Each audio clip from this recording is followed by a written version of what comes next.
जय हिंद everyone. Welcome to exam date current affairs. आज है 24 नवंबर 2021। 24 नवंबर 2021 से जितने भी इम्पोर्टेंट करेंट अफेयर्स हैं आज उनकी चर्चा की जाएगी। इस करेंट अफेयर की पीडीएफ डिस्क्रिप्शन में दिए गए लिंक से मिल जाएगी। चैनल पर पहली बार आते हैं तो चैनल को सब्सक्राइब करिए, लाइक करिए और शेयर करिए।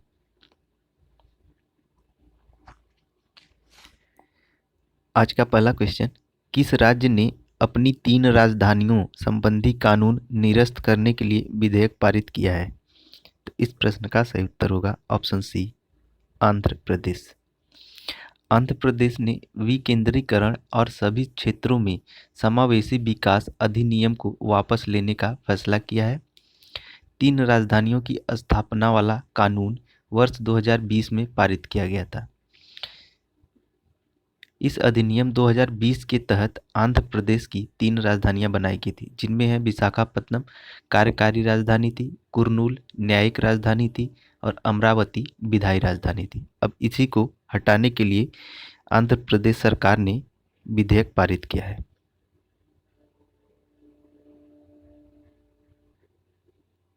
अगला क्वेश्चन, राष्ट्रपति रामनाथ कोविंद ने वीर चक्र से किसे सम्मानित किया है? तो इस प्रश्न का सही उत्तर होगा ऑप्शन ए, अभिनंदन वर्धमान। ये वर्तमान है, वर्धमान होगा यहाँ। राष्ट्रपति रामनाथ कोविंद ने ग्रुप कैप्टन अभिनंदन वर्धमान को भारत के तीसरे सबसे बड़े युद्धकालीन पदक वीर चक्र से सम्मानित किया। अभिनंदन वर्धमान ने वर्ष 2019 में बालाकोट हवाई हमले के एक दिन बाद 27 फरवरी को एयर स्ट्राइक के दौरान पाकिस्तान के F-16 लड़ाकू विमान को मार गिराया था।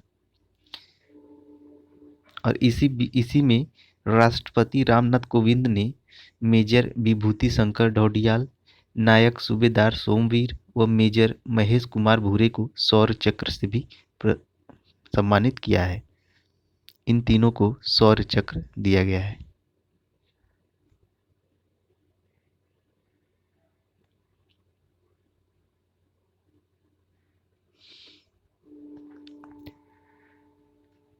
अगला क्वेश्चन, घरेलू कामगारों पर पहले अखिल भारतीय सर्वेक्षण का शुभारंभ किसके द्वारा किया गया है? तो इस प्रश्न का सही उत्तर होगा ऑप्शन बी, भूपेंद्र यादव। केंद्रीय श्रम और रोजगार मंत्री भूपेंद्र यादव ने 22 नवंबर 2021 को घरेलू कामगारों पर पहले अखिल भारतीय सर्वेक्षण का शुभारंभ किया। इसका संचालन लेबर ब्यूरो चंडीगढ़ द्वारा किया गया है।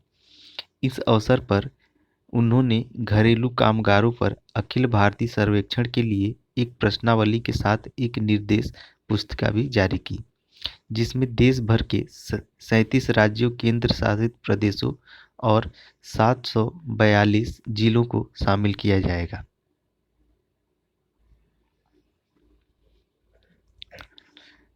अगला क्वेश्चन, हाल ही में बूंदी उत्सव का आयोजन कहाँ किया गया है? तो इस प्रश्न का सही उत्तर होगा ऑप्शन सी, राजस्थान। 2 दिवसीय बूंदी उत्सव 22 नवंबर 2021 को राजस्थान के बूंदी नामक स्थान पर शुरू हुआ। कोरोना की वजह से यह उत्सव 2 वर्ष बाद राज्य पर्यटन विभाग और जिला प्रशासन द्वारा संयुक्त रूप से आयोजित किया गया। इसमें लोकप्रिय कलाकार समूहों द्वारा विभिन्न प्रकार के लोक कार्यक्रम प्रस्तुत किए जाएंगे। राजस्थान की राजधानी जयपुर, मुख्यमंत्री अशोक गहलोत। अगला क्वेश्चन, उड़ीसा के किस जिले को भारत में सर्वश्रेष्ठ समुद्री जिले के रूप में सम्मानित किया गया है? इस प्रश्न का सही उत्तर होगा ऑप्शन ए, बालासोर। बालासोर को देश के सर्वश्रेष्ठ समुद्री जिले के रूप में सम्मानित किया गया है। पहली बार उड़ीसा के किसी जिले को यह पुरस्कार मिला है। और ऑप्शन बी पर है बालाघाट, मध्य प्रदेश, इसे सर्वश्रेष्ठ अंतर्देशीय जिला घोषित किया गया है। और ऑप्शन सी पर है आंध्र प्रदेश। आंध्र प्रदेश को सर्वश्रेष्ठ समुद्री राज्य का पुरस्कार मिला है, जबकि तेलंगाना को सर्वश्रेष्ठ अंतर्देशीय राज्य का पुरस्कार मिला है। और बालाघोट मध्य प्रदेश को सर्वश्रेष्ठ अंतर्देशीय जिला का पुरस्कार मिला है।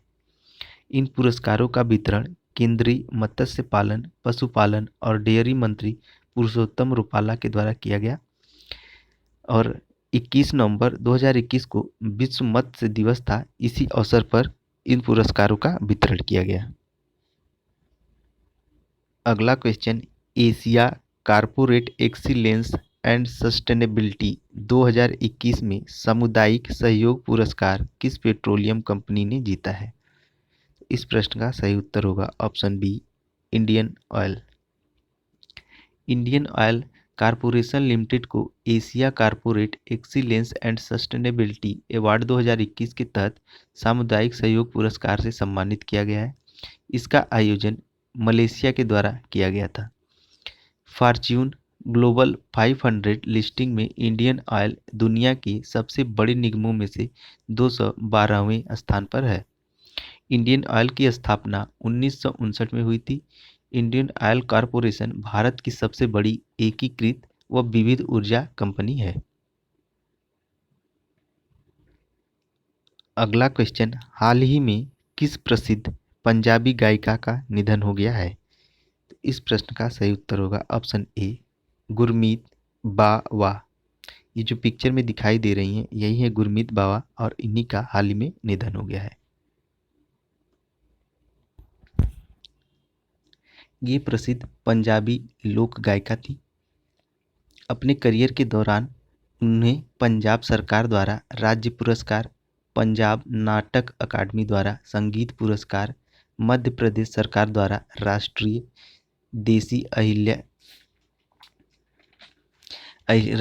देवी अहिल्या पुरस्कार आदि सहित कई पुरस्कार मिले।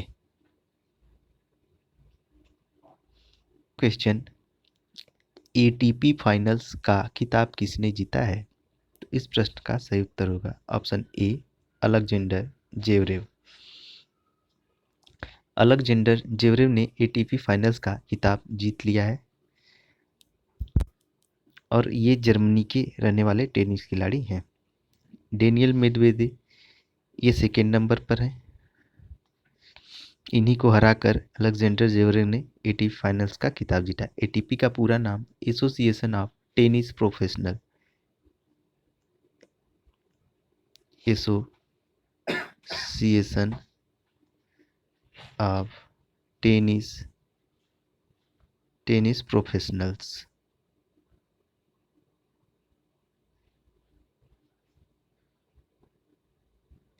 क्वेश्चन, एयरबस ने C295 विमान कार्यक्रम के लिए भारत की किस कंपनी के साथ समझौते पर हस्ताक्षर किया है?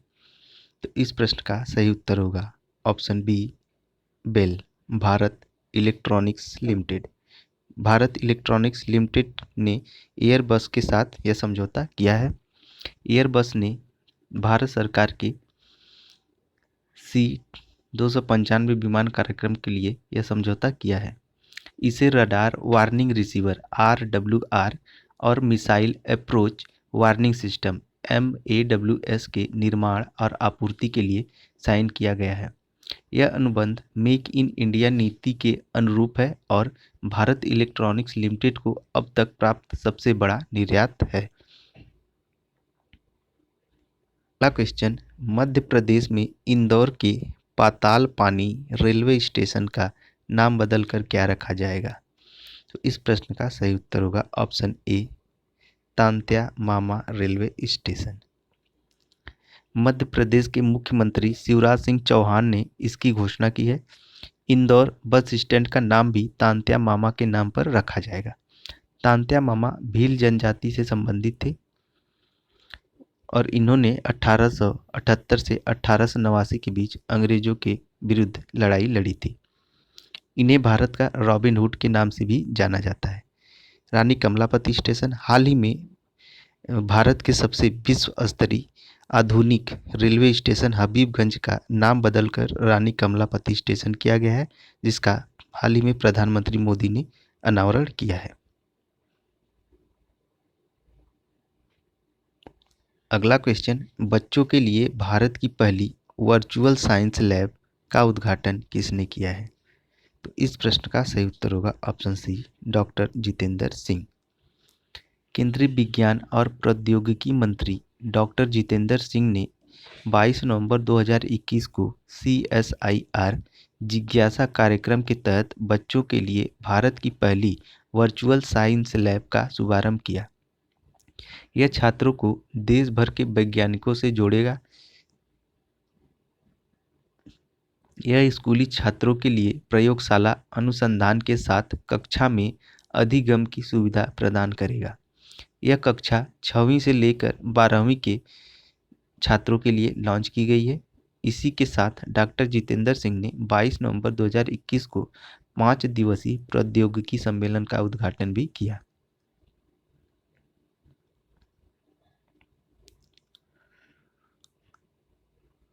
अगला क्वेश्चन, रूमेन रादेव ने किस देश के राष्ट्रपति का चुनाव पुनः जीत लिया है?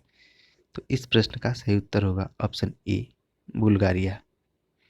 ये है रूमेन रादेव। ये बुल्गारिया के वर्तमान राष्ट्रपति हैं और 2022 में जनवरी में इनका कार्यकाल समाप्त होने वाला था और इसी कार्यकाल के लिए चुनाव हुए और इन्होंने इसमें पुनः जीत दर्ज कर ली है। उन्होंने अब दूसरा 5 वर्ष का कार्यकाल प्राप्त कर लिया है और जनवरी 2022 में औपचारिक रूप से फिर से राष्ट्रपति नियुक्त किए जाएंगे। ये वायुसेना के पूर्व कमांडर रह चुके हैं। बुल्गारिया दक्षिण पूर्व यूरोप का एक देश है जिसकी राजधानी सोफिया है।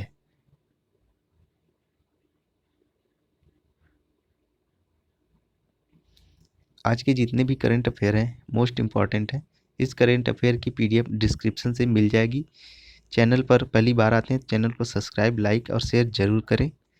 आज के करंट अफेयर में इतना ही। कल मिलते हैं नए करंट अफेयर्स के साथ। तब तक के लिए जय हिंद।